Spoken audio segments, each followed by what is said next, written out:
So happy Friday, everyone. It's Greg Dixon here with Betty Withrow and Roy Dickan. And we, with our total traffic and conversion broadcast today, and we're talking about landing pages, funnels, and calls to action. And I just going to clarify, some people are terrified by the idea of a funnel, but it's really nothing more than a series of steps that you want people to do in order to engage. Some people who a funnel may be simply going to a networking meeting, putting their calendar information in a chat, and having people make an appointment to talk to them. So that's their funnel, and then it goes to the next step, whatever it is, and it can be a very elaborate. A landing page could be, you could say that your calendar is your landing page for that kind of motion too. I tend to think of it like a website, or I do spend a lot of the time promoting events and concerts and theater productions and stuff. And the landing page generally is one one page where you get a little bit of information about the show and a button to buy tickets. So uh, and then something could be very elaborate. Roy and I are working on a few things, and we've had a few client things where they go to a landing page, you sign up for something, you do something else, and then you get a sequence, and then, you know, days, weeks, years later, yeah, it concludes, because it can be a long funnel here. But and the other thing I just want to say is the last part of it is a call to action, and basically from the Dan Kennedy magnetic marketing thing, if you're not having a call to action and you're not making an offer, you're just making noise. So you're just putting stuff out there. So, yeah. So our call to action is contact us later. But anyway, we'll get that over the way. So, Betty, do you want to jump in, make a few comments here? Yeah. Well, I think that the what you just said about a funnel can be anything that moves people closer toward wanting to get in touch with you, make the call, have that conversation that's going to lead to the next place.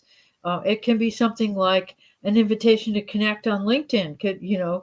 Technically, you could call that the beginning of a funnel because you're inviting a person to start a conversation, which could potentially lead to a relationship, which could potentially lead to deciding to do something together. So that's one form of a funnel.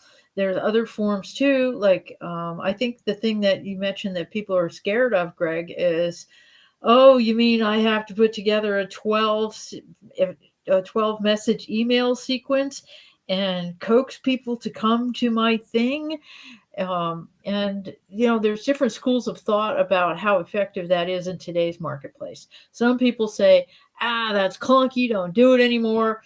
Other people say, hey, I've been doing it forever and my people respond to this. Why do I want to stop doing it?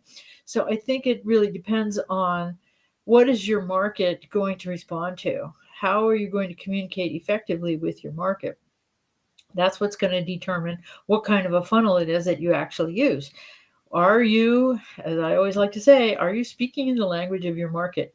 If your market is not really interested in running through your email sequence to figure out, whether they want to engage with you or not, because they're fast decision makers, then you need a different kind of a funnel, something that's much more direct, like possibly a LinkedIn Live or something of that nature. But if, on the other hand, your market tends to be people who really think about things and they want a whole bunch of information before they make a decision, then a longer funnel with more detail is going to serve you better. Um, that's my take on that factor. Yeah, probably. I think one of the considerations is whether you providing one-to-one services or one-to-many Yeah. services. So the longer, more elaborate funnels will make more sense if you're serving one-to-many, or sometimes one way of looking at it is it's if you have a fairly complex system you're offering, people are going to take more than one touch in order to make a decision, and and to some degree, you don't necessarily want to be hand holding them through all those touches. So that's where a email sequence or a series of videos or something like that can sort of pre-qualify. So the people who do either sign up for your program or they sign up to have a meeting with you already have a pretty good idea what you're going to talk about, and they're ready to go. And once in a while, you'll just have somebody, as you said, Betty, they just know they want it. Eric Lofholm told the story one time, and somebody had been looking at his stuff, and he just phoned up and he says, "Well, I want you to come and speak at this event, and what do you charge?" Right? and Eric's first instinct was to go take them through the process, and then he realized, no, he just wants to know what the price is to buy. So he gave him a price, and he says, "Okay, good. Here, I'll send you the details." Like it was a 20-second discussion. It was just Right. like the business owner had a slot to fill. He thought Eric was the one. He just wanted confirmation so he can check it off and go to the next thing, right? So Yeah, exactly. Like some people that enroll with me, for instance, want a whole bunch of detail ahead of time. On the other hand, a couple of evenings ago, I had a conversation with a lady who just we talked about my process, blah, blah, blah. And then the next day, she said, "Please send me details about your services." So there was not a long sequence in order to enroll, partially because of what she's looking for and where she's positioned in her business and everything. But it can really vary. Like if somebody just wants to know what do you charge, then just tell them. yeah, just tell them, and just because sometimes that's all they need to know is need to know, can you help me? Yes. Yeah. What's it going to charge? Yes. Right. And then when do we start? Yeah. And the funny thing is, sometimes the higher the price of the package, the less fuss there is with it. It's kind of funny how that works. Yeah. So Roy, do you want to jump in here? Whoops. You're muted, Roy. You're muted, Roy. That was the most brilliant thing you've ever said, Roy.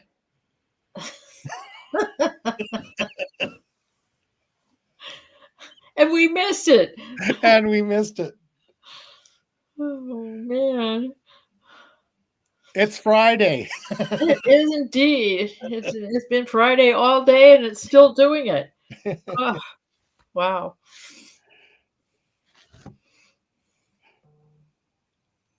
Yeah, there we go. Anyway, well, maybe we should. I'm going to just say, I mentioned Eric Lofholm, and he doesn't talk about a funnel. What his thing is a sales mountain, and basically huge steps. And so the purpose of having a social media post is for somebody to maybe watch a video, and then once they watch the video, the next step may be to maybe go visit your website, and then maybe the next thing is to make an appointment with you. So there's only one thing, and then as they move up the ladder, then eventually they become a client or they buy something or something like that. So that's so he describes it, and the whole thing is, at any one step, you're only asking for one action. What's the next action? Maybe the next action is for them to learn more. And then it could be to make an appointment with you to do something. So are you vocal enabled yet, Roy? You should have heard all the good stuff I was saying. I know it was absolutely the most brilliant thing It was unbelievable. Yeah.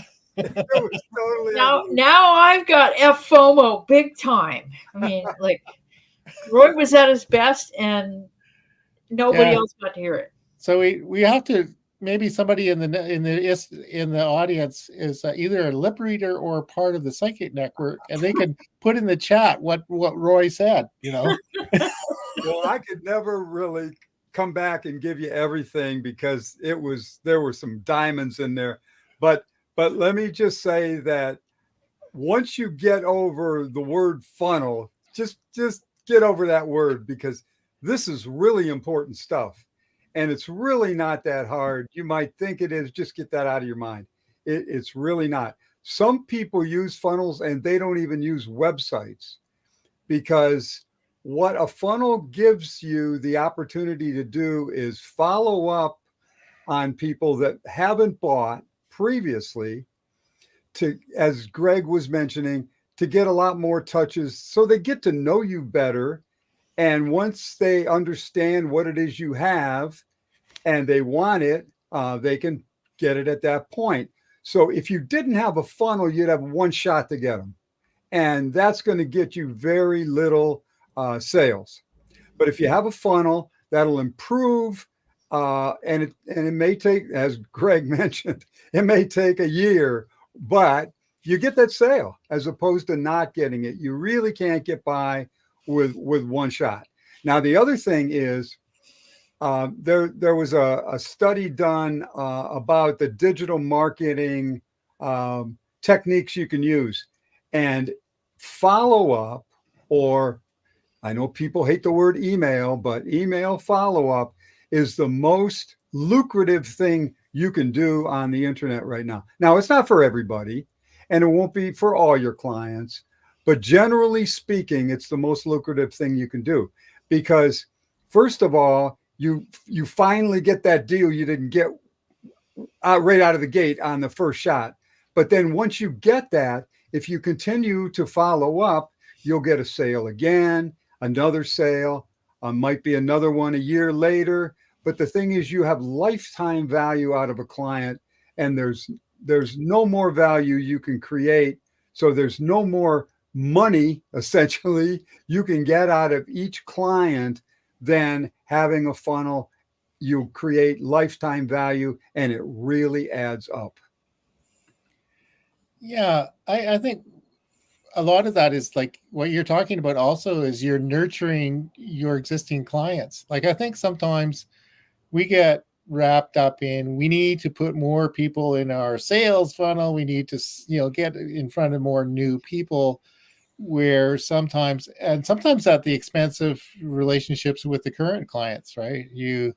But the real gold can be in just simply doing a really good job for the people that you're working with now, and then seeing if they want something else. Like in the copywriting world, somebody says, "Oh, I need somebody to write a social media post," right? And you create a couple of social media posts. "Oh, I need help with my newsletter." Okay. "Oh, I really don't know about the marketing part of it. Can you help with that?" And so, Right. you call it copywriting, but it's really you need to be a Swiss Army knife of marketing strategies, really. And that's what people need. Like, they think they need one thing, but they really need a suite of things. And that's where, if you can keep in touch, keep them happy, keep them engaged, find out what they need, right? So Yeah. that can be it's not really a funnel, it's just sort of good practice. So Yeah. I mean, I that's one of my favorite questions to ask people, actually, is what do you think you need? Because they may know exactly what they need. They may not. They may think that they need something that they don't, and they don't even know about something that they actually do need. But so by asking them what they think they need, I'm able to figure out where they are in the continuum of knowledge and how I can support them in achieving what they want to do. yeah, That's that's great. a great question. Yeah, so the third part of our thing was, we had the landing pages, funnels, and calls to action. And I think the call to action is probably the most important thing. I think Betty, your process is, what do you want people to do? Like, do you want them to make an appointment with you, or do you want them to purchase something? So what is your call to action? And as Derek Laughlin would say, that your call to action varies depending on where you are in the conversation. Right. Yes. But it's like Greg mentioned before, if you don't do a call to action, again, you're leaving all kinds of money on the table, because if you don't tell people what you want them to do, chances are they're not going to do anything. Right. Exactly. And you're doing them a disservice by not letting them know what you could be doing for them. That's correct. Yeah. Absolutely. Yeah. that just brought up, we did do, Betty and Roy and I do what we call a online effectiveness review. Like we go take a look at everybody's, their social media platform, their website. And we did one a while ago with somebody, and your first impression was he was doing a really good job everywhere. He had a pretty good post, and he was getting invited to um, be speakers at things. And then he just sort of said offhand is what he makes the money at was a consulting package that he sold. Like he just mentioned this in passing.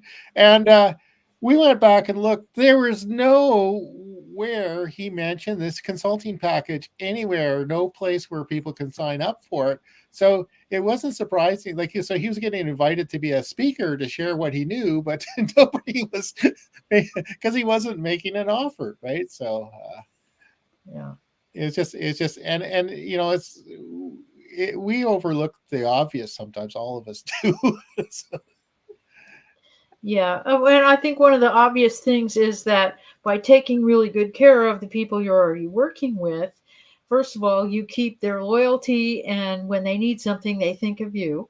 And secondly, they know a whole bunch of people that you don't, who may need something similar to what they came to you for, or something that's related, that's something else that you do that isn't directly related to their project, but they know that they can rely on you and they will send you business. So that's an important aspect of keeping things right in your business. yeah, keep things right. If you just keep in touch with people, that's all that a funnel does in an Yeah. automated fashion. It kind of automates what you do in real life. You want to keep in touch with people, but in any way that you do that, as soon as something comes up that you might be able to do, you probably will be the first person that they ask, could you do this? Yeah. And boom, I mean, then that just goes, the lifetime value just increased right there, and we'll continue to do it. And the first time that happens and it works out well, it can easily happen again and again. So whatever way you can to continue to give value and at certain times for a price, that is really the way to do it. Now we like to automate things, so we take that same concept and use it online, because you cannot meet all the people you need to meet in order to make the living that you need to live. That's kind of like why selling concert tickets and event tickets are easy, right? You just get people to the landing page, they buy stuff, the money shows up. So it's perfect.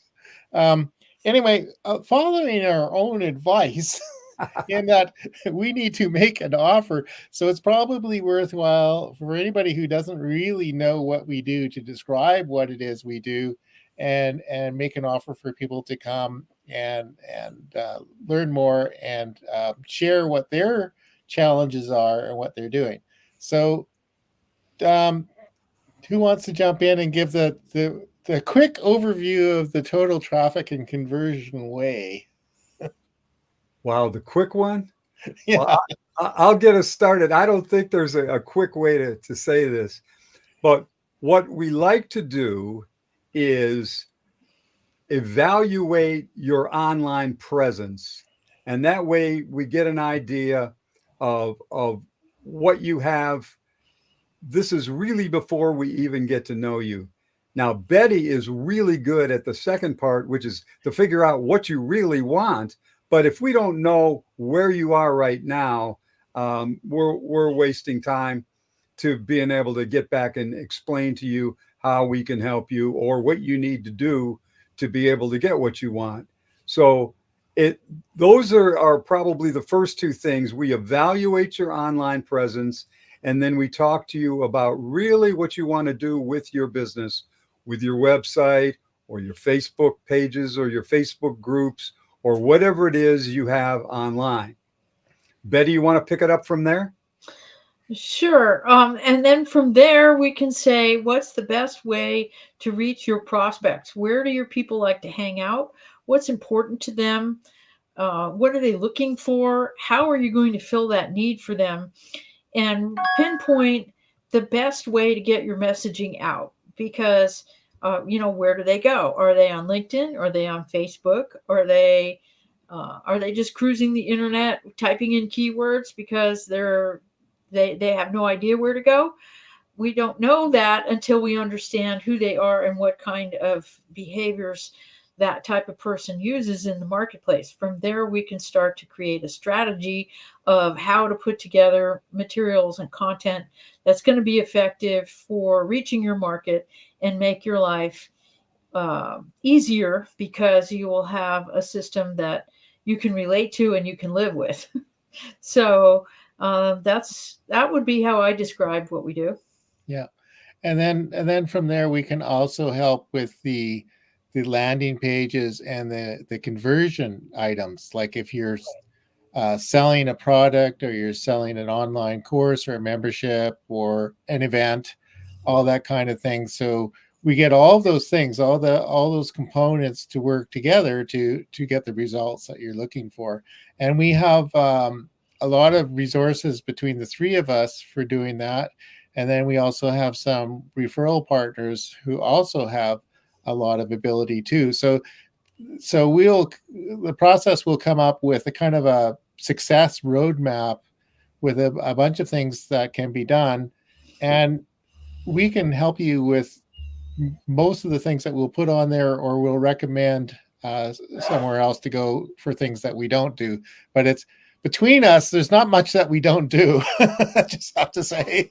so so we can help with a lot of things, including video. Betty is especially good at, you may need press releases, you may need various other, lots of written material, um, regular content for the blog posts and newsletters, all that kind of stuff. Uh-huh. We can help you with quite an astonishing range of things. But it really all starts with a conversation about where you're at and where do you want to go. Yeah.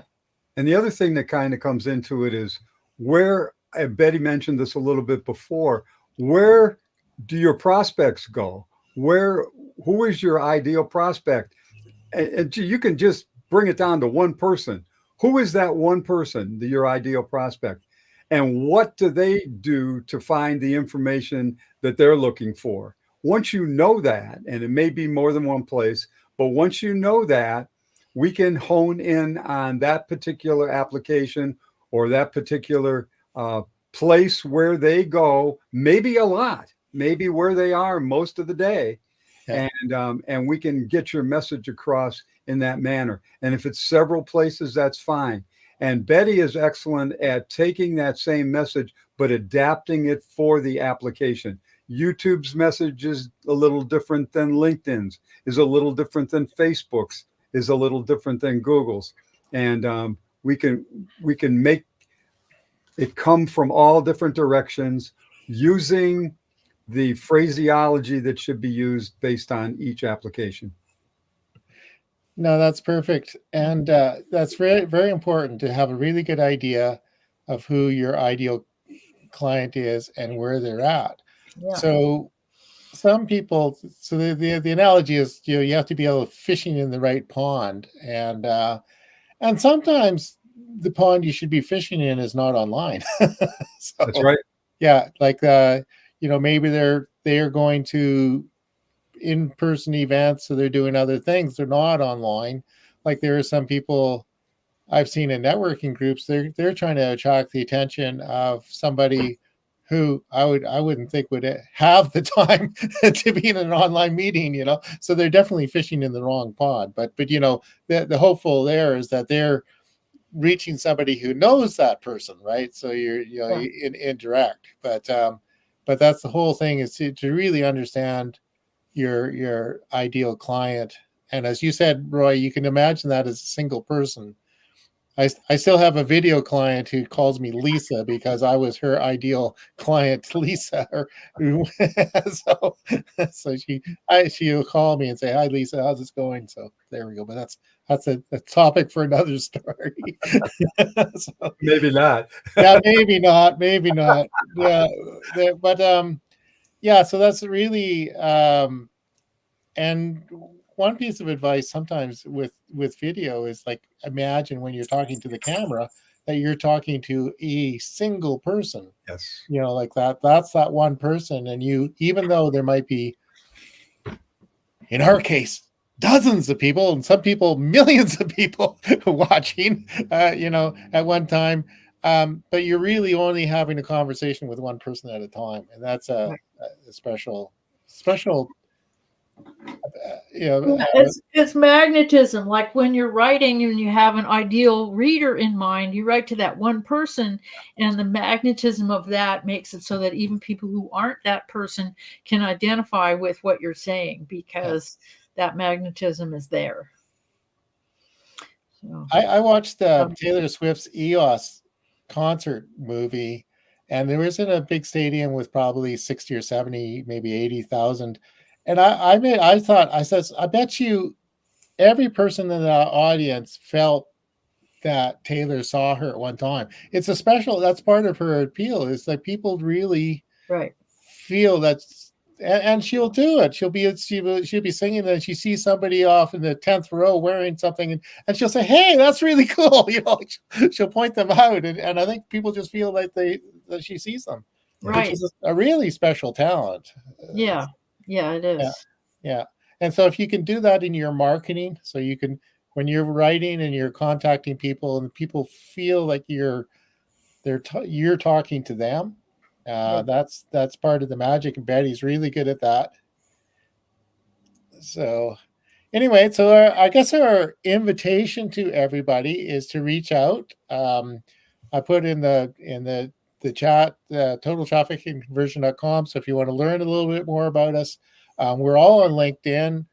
You can just reach out and just talk to any one of us and make an appointment. Generally, what we will do is, the first thing we'll do is we'll set up a shared time, and we'll meet on Zoom.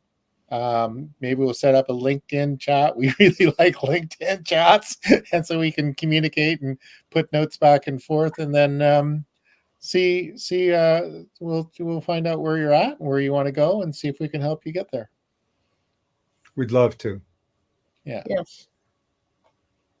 So any other last comments before we bid adieu? Yeah.